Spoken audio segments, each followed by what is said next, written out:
Well, Shabbat Shalom. Shabbat Shalom. So one of my favorite things about football is that it can get otherwise very serious people to say very silly things. Like Tush Push. You know what Tush Push is? If it weren't a football thing, I wouldn't even say it from the bima. But a Tush Push is maybe the quickest football play there is. It's if you need another inch or two or maybe a yard tops, the quarterback gets the football and the whole offensive line pushes him forward as hard as they can. This is how the Eagles won the Super Bowl, by the way, right? It was the Tush Push. So quickest play in football. Now, on the other side of a Tush Push is the longest possible play in football, which is a 109-yard return for a touchdown.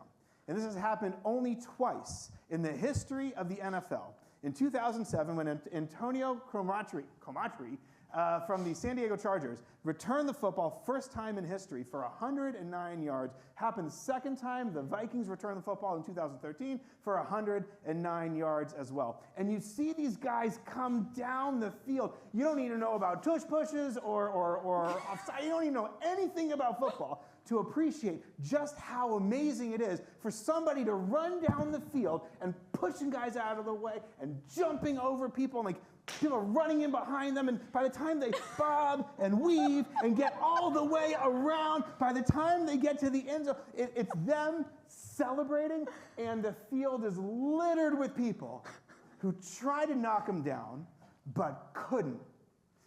So if I were to Who just learned more about football than they ever knew before. That's right. That's right. There you go. And you got a reenactment. Now, if I were to go back in time, not on Shabbat, with my cell phone and show King David 109-yard return, he would say, oh my gosh, look at those. It's 12 to 14 seconds. Look at those 12 seconds. That is a metaphor for the past 50 years of my life. Here's what I mean. King David spent his whole life bobbing and weaving and fighting and struggling. He spent 50 years of his life fighting. It started with Goliath, right? But it didn't stop there. Started with Goliath, fought the Philistines for years, fought the Moabites and the Amorites and the Edomites, all the ites. David fought for 50 years.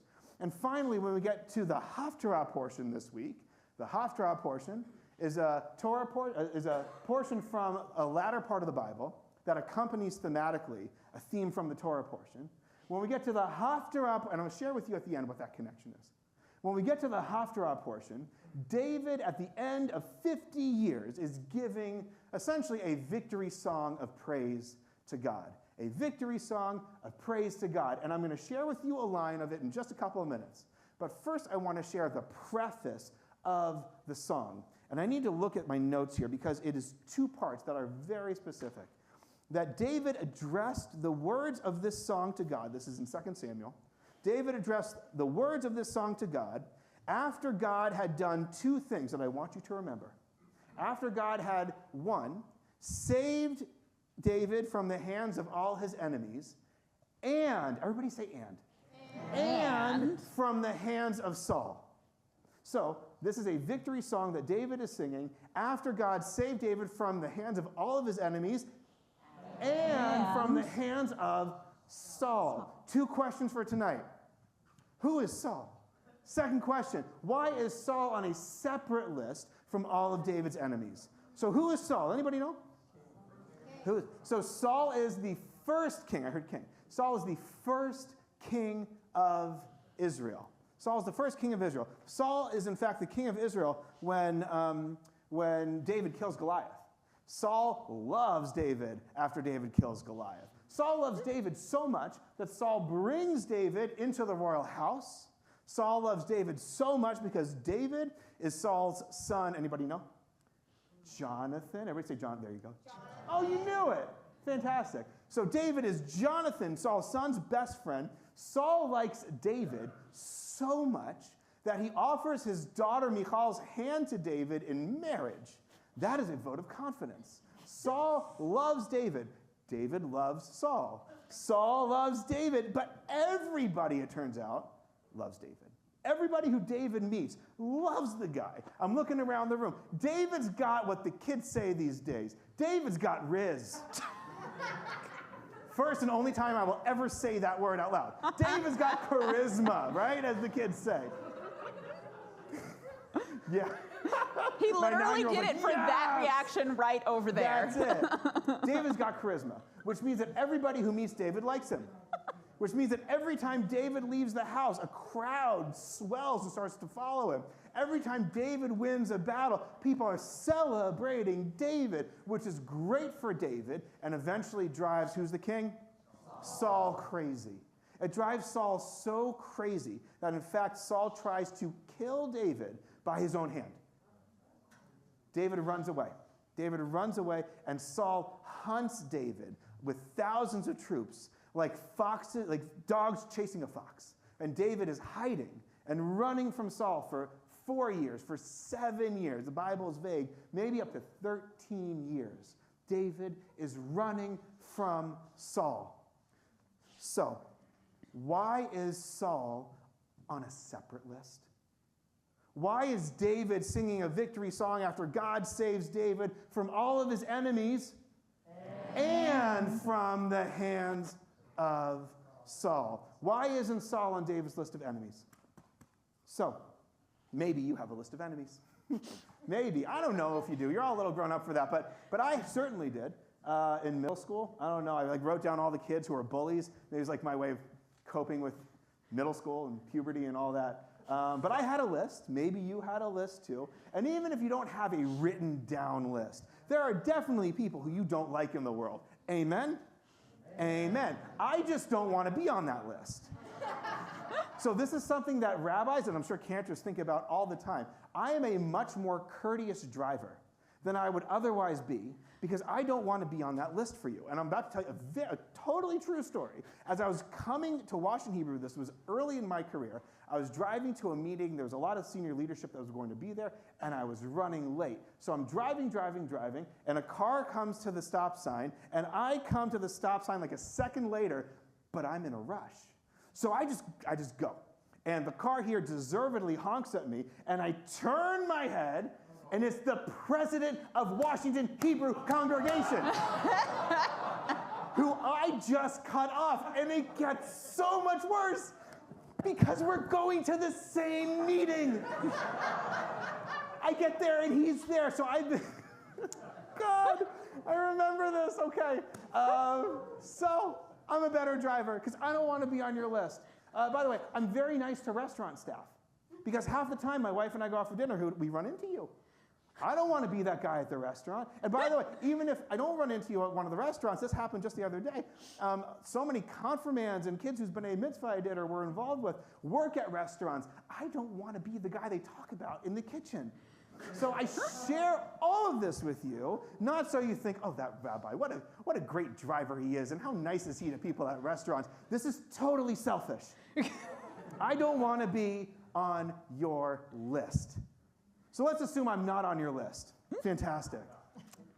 But maybe Republicans are, or Democrats are, or maybe there's some leader who you profoundly disagree with, or even a famous person in some other realm of society who just gets under your skin, right? David had his Moabites, his Amorites, his Edomites, his Philistines, his Syrians. David had all of his people, and you might have yours too.